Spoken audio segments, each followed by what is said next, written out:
What's up YouTube? Today I want to show you a really cool technique for creating beat repeat style effects using only delays. So I'm going to be doing this inside SnapHeap, but that being said is you can use a similar concept to do the same thing inside Bitwig's Grid or various other different software platforms. It's a very simple concept, and I think the recent updates to FazePlant, SnapHeap and Multipass just make it so much easier to do this kind of thing.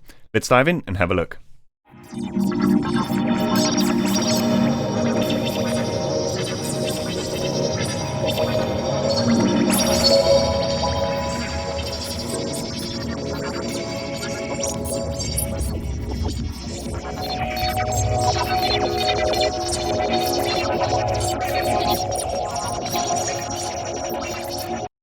So what I'm going to do is I'm just going to put a drum loop into this project. This drum loop is from the Lictum sample pack, which is out on Sound Directive.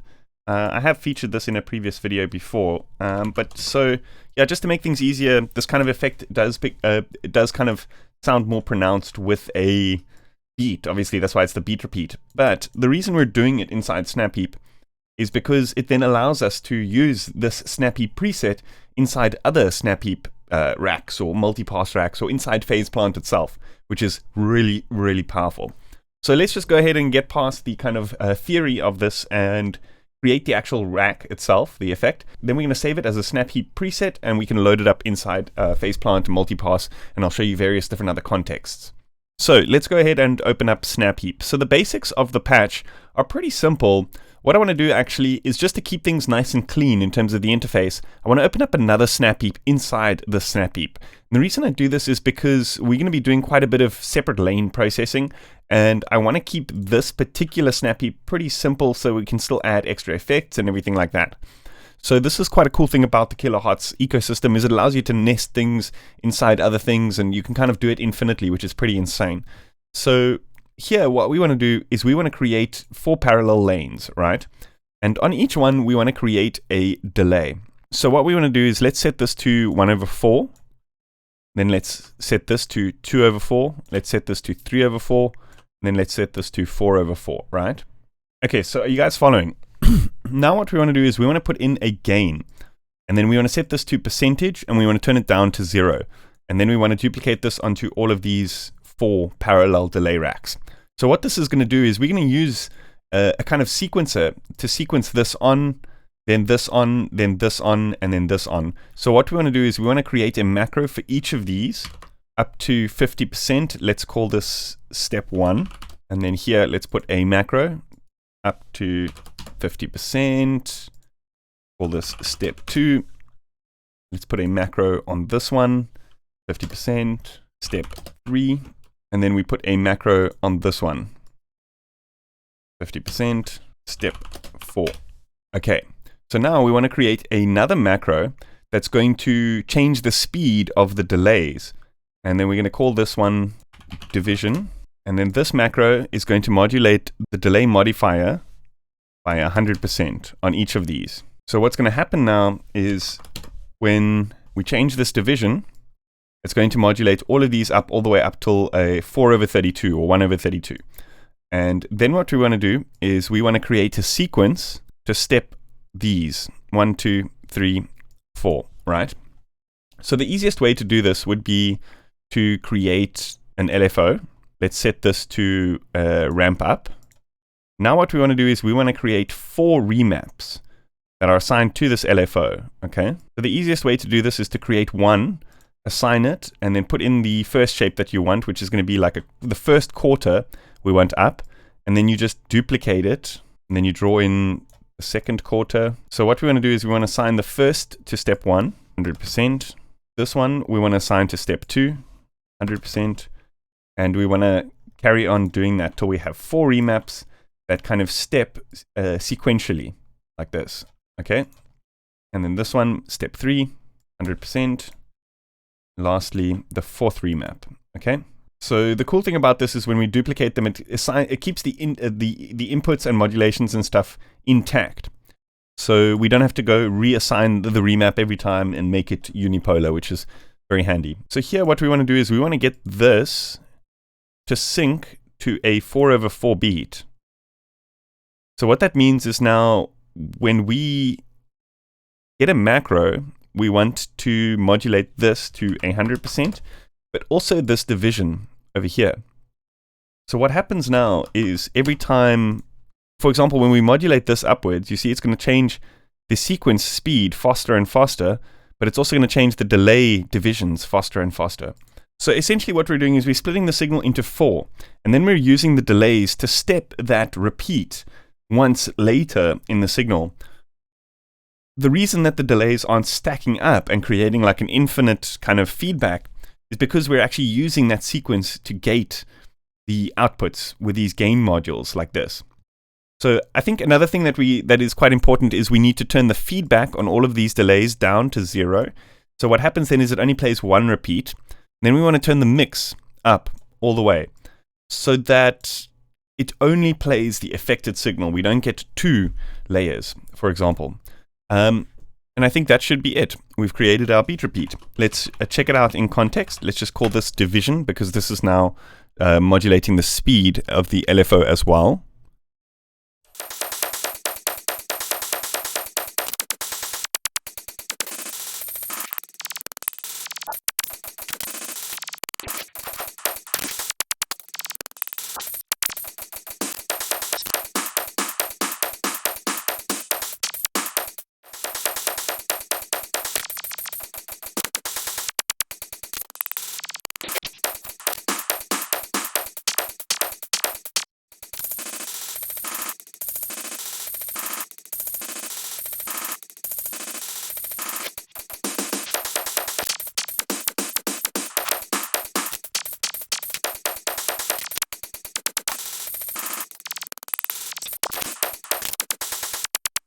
Okay, so what I also want to do is I want to create a remap, and what that's going to do, we're going to put this division macro onto the remap, and I want to assign this to the mix.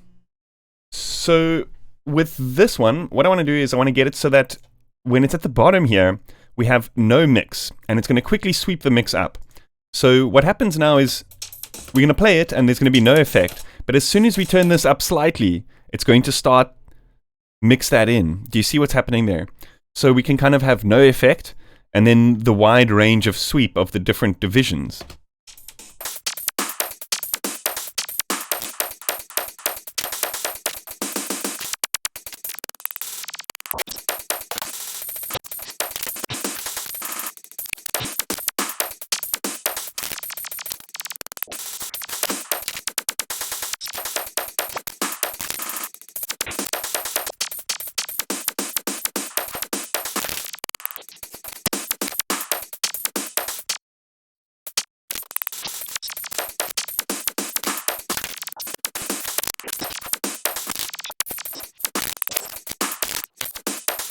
Okay, so now that we have the basic concept down, there's a couple of things we can do to take this concept a lot further.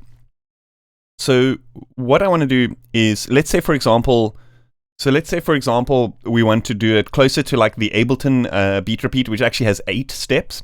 So what we could do to make things a little bit more interesting is we could add various ways of creating some kind of modulation and stuff in the patch. So then let's add the random over here. Let's sync it to 1/4 and then set it to unipolar. And then this one we can get to modulate the divisions by 100%. And then we use this division to modulate this division by 100%. So now this random can change like this, the speed, but we also want to get a random modulator over here. So let's say modulate this by 100%, call this random.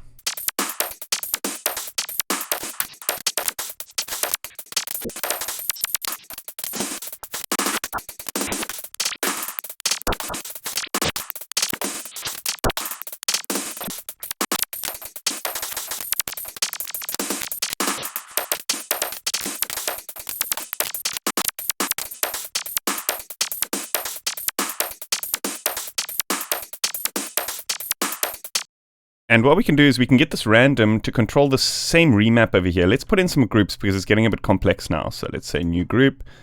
All of these first 4 remaps we can put in here.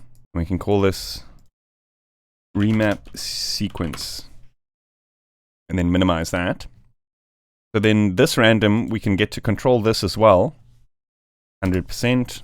So as you see, like when we turn this random up, we kind of get the mix as well, so we don't have to use the division mix system.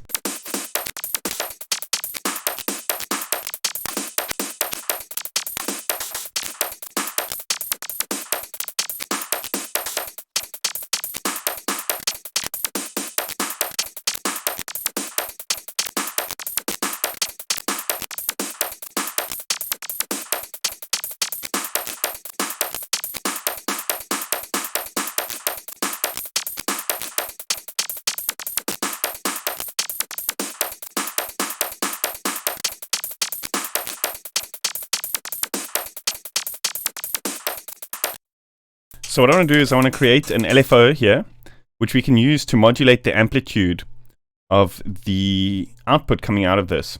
So this is going to, we're going to be able to then create kind of more rhythmic stuff. Let's just call this macro. Get this to this, 100%, alive, 50%. Then let's just call this macro amp mod. So here what we can do is we can get this LFO to modulate the amp mod. And that way we can now create a sequence that kind of has these kind of velocity rhythmic differences.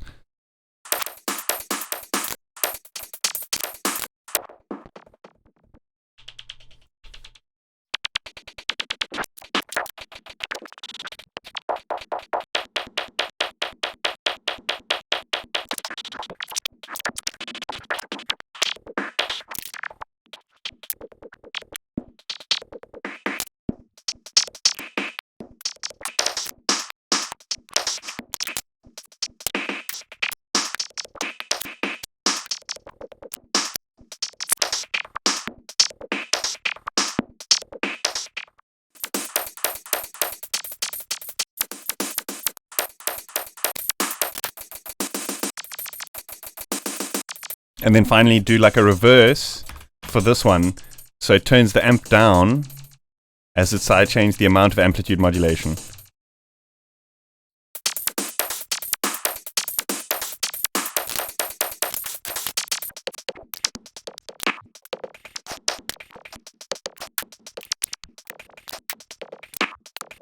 Okay, so let's discuss some reasons why this is so cool in context.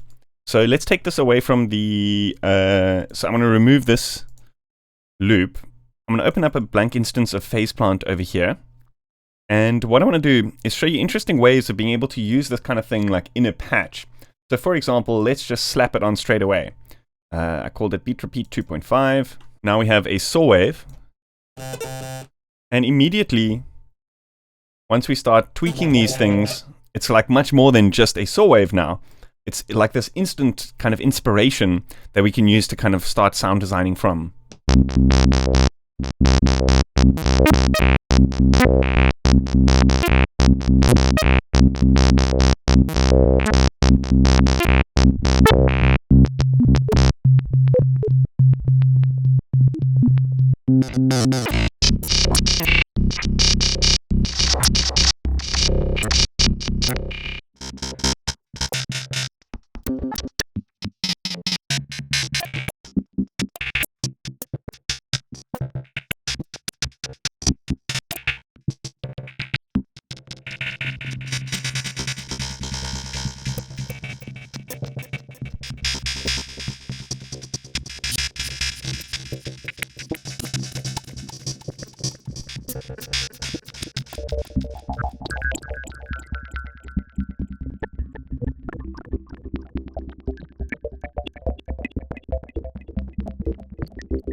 So another really nice context for this is inside something like a multipass. Say, for example, we only want to apply beat repeat to like the mid-range, then we can do that now because we've created that kind of patch within SnapHeap and they're nestable. So we can have a SnapHeap inside a multipass, inside, blah, blah, blah, blah. And this is also cool because we could potentially have different beat repeats randomizing different patterns on each of the frequency bands. So this could create really crazy spectral wobbliness.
So I'm sure you've got enough contextual examples, maybe not so musical, but yeah, pretty crazy what you can do with it. I'm not going to be giving you guys this faceplant preset, but the SnapHeap preset I'm going to be uploading to my Patreon for all my $5 supporters. I've got a couple of different iterations there that I've created, but I think this one I'm kind of the most happy with. The other ones kind of had a lot of, they were a lot more intensive on the CPU.